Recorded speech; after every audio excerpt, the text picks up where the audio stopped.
Hello les balances, j'espère que vous allez bien. Aujourd'hui on se retrouve pour votre guidance de la semaine du 2 au 8 septembre 2024. Bien entendu, ça reste une guidance générale, donc ne prenez que si ça résonne en vous, que si ça vous parle, c'est très important. Comme toujours, je vous inviterai à aller voir votre signe solaire, ascendant, lunaire, pour avoir le plus d'informations possibles pour vous pour cette semaine. Et pour les personnes qui souhaitent prendre rendez-vous, que ce soit pour un soin énergétique, un accompagnement holistique, une guidance privée, du feng shui, de la géobiologie ou de l'architecture d'intérieur, vous avez mon adresse mail en barre d'infos, ainsi que les liens pour réserver directement le rendez-vous qui vous intéresse. Également, pour les personnes qui sont intéressées par les événements à venir, que ce soit des événements que je propose ou des événements auxquels je participe et vous pouvez me retrouver, vous avez le lien en barre d'informations. Et également, vous pouvez me trouver sur Facebook, Instagram, LinkedIn et TikTok. Bon les amis, on est parti pour une guidance. Alors, cette semaine, c'est une semaine où vous n'arrivez pas forcément à y voir clair dans les situations. Votre mental vous bloque la vue et vous empêche de voir clair, et donc vous ne pouvez pas agir comme vous le voudriez. En tout cas, vous n'arrivez pas à prendre des décisions sur cette semaine.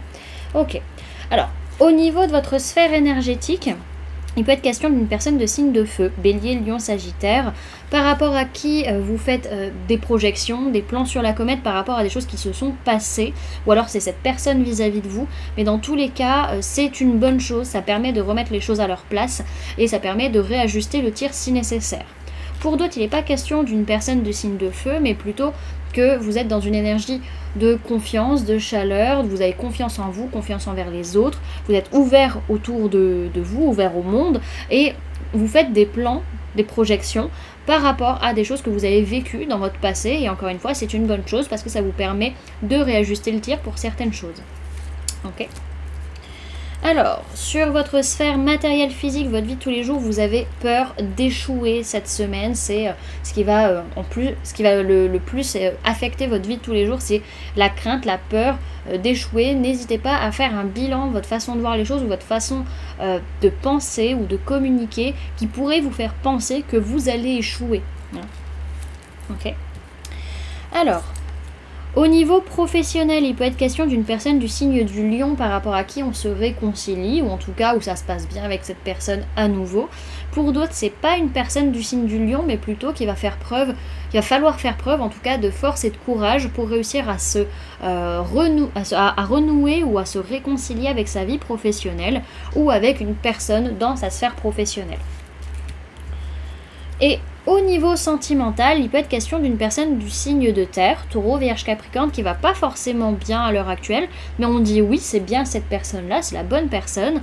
Pour d'autres, peut-être qu'à l'heure actuelle, vous avez des difficultés à voir que vous pouvez construire sur du long terme, à créer quelque chose avec cette personne sur du long terme, mais on vous dit bien que oui, ça arrivera à un moment donné. Ok. Alors, on va aller se faire un petit tirage à 5 cartes, ou 5 tas plutôt, pour voir comment va évoluer votre semaine. Alors, semaine du 2 au 8 septembre 2024 pour les balances, s'il vous plaît, mes guides. Alors, bon, début de semaine, on voit que, on se sent plutôt bien, on travaille sur son alignement, sur sa guérison, on fait en sorte de se sentir bien physiquement, mentalement, énergétiquement, spirituellement. Il peut être question également d'une personne du signe du Sagittaire. Mardi, on va avoir peut-être des messages, des informations, des mails à gérer, de la communication. En tout cas, on peut avoir de nouvelles informations qui viennent à nous. Il peut être question de vous, il peut être également question d'une personne de signe d'air, Gémeaux, Balance, Verseau. Okay.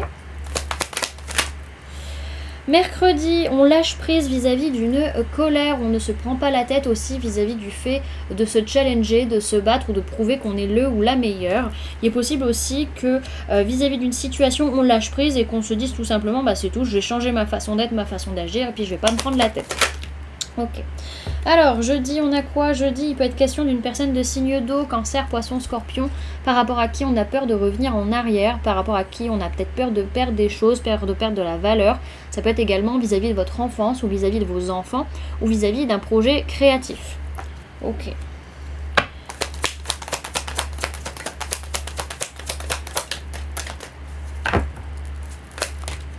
Et vendredi, on voit qu'on fait marche arrière, on rebrousse chemin ou on fait stop sur quelque chose parce que ça y est, on arrive à y voir clair, on arrive à voir la situation et qu'on agit. Bah voilà, c'est notre décision de faire stop ou marche arrière. Ok. Alors dans tous les cas, on est sur une semaine hein, quand même. Bon, c'est pas trop chaotique, hein, on est vraiment dans une recherche d'équilibre, de compréhension, de discussion, sans trop se prendre la tête. On n'a pas envie... En fait, on essaie de se stabiliser le plus possible. Alors, on a quand même cette notion de passage à l'action sur la semaine, hein, malgré tout, d'agissement. Et également, le fait de changer une façon d'être, une façon d'agir ou de l'arrêter aussi. Alors, également, on a potentiellement des pensées limitantes qui peuvent venir un peu nous chatouiller sur la semaine. Et aussi le besoin un petit peu de souffler, de se reposer et surtout de se poser les bonnes questions. Alors sur le week-end, il peut être question d'une personne de signe d'eau, cancer, poisson, scorpion, par rapport à qui vous avez des projets, des envies, des passions voilà, qui se réveillent. Ça peut être également le fait qu'au fond de vous, au fond de vos émotions, quand vous allez chercher dans votre intériorité, vous vous rendez compte qu'il y a de nouvelles envies, de nouvelles passions, de nouvelles envies d'agir qui sont en train d'émerger. Ok ? Alors, pour cette semaine, les amis, vous avez eu la carte de l'harmonie avec l'oracle des murmures. Donc, on va aller la lire de ce pas.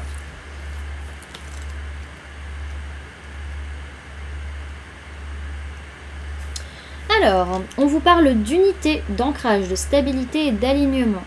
Sa formule sacrée, c'est corps, âme, esprit, je ressens l'harmonie. Ce corps est mien et j'en prends soin, avec patience et persévérance. J'agis en conscience. Dans l'alignement, je m'installerai et ainsi, bien ancré, plus rien ne pourra perturber ce calme instauré. L'âme paisible et l'esprit léger, alors la paix sera retrouvée. Par cette carte, voyez ce que votre corps raconte. Le sentez-vous solide, stable ou bien affaibli? Est-il voûté ou est-il libre de ses mouvements? Votre fluidité est porteuse d'un message. Elle est le reflet de votre intériorité et vous rappelle de vous ancrer. Votre corps est un temple sacré qu'il est important de célébrer. Cette unité corps-âme-esprit est source d'harmonie. Accueillez la stabilité dans votre vie. Donc on vous dit que cette semaine, tout est fluide et vous êtes plutôt aligné, donc ça, il n'y a pas de souci. Et on vous conseille de vous consacrer du temps et d'être à l'écoute de votre harmonie physique, mentale, émotionnelle, etc. Ok ? Et vous avez eu 2 cartes avec l'oracle de la magie lunaire, donc vous avez eu la vulnérabilité et l'éveil. Donc vraiment déjà, laissez se réveiller votre vulnérabilité. Laissez-la prendre sa place, c'est important. Alors, première carte, être vulnérable est un signe de force, non de faiblesse. Lorsque tu offres à l'autre la beauté de ton cœur, tu lui permets d'entrer en résonance et de t'offrir sa beauté à son tour. Et ensuite, on vous dit que le véritable éveil est de comprendre qu'il n'y a plus rien à chercher. Accueille simplement les mouvements de la vie en toi, avec curiosité et bienveillance, malgré les épreuves. Voilà, du coup les amis, ce que je pouvais vous donner comme information pour cette semaine. J'espère que cette guidance vous aura plu, vous aura parlé, aura pu vous aider.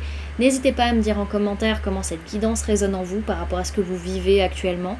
N'hésitez pas également à laisser un j'aime si cette vidéo vous a plu, à la partager si vous le souhaitez, et à vous abonner si ce n'est pas déjà fait, en activant la petite cloche qui se trouve juste à côté pour ne louper aucune sortie de vidéo. Également, pour les personnes qui souhaitent donner un petit coup de pouce à la chaîne, vous pouvez laisser un merci, oui c'est ça, laisser un merci, vous pouvez devenir membre en cliquant sur le bouton rejoindre, ou encore laisser un don via le lien PayPal que vous trouverez en barre d'informations. En attendant les amis, moi je vous remercie d'avoir cliqué sur cette vidéo, d'avoir pris ces quelques minutes avec moi, d'être resté jusqu'à la fin de la guidance, et puis moi je vous fais du coup plein de gros bisous, prenez bien soin de vous, à très bientôt, bye.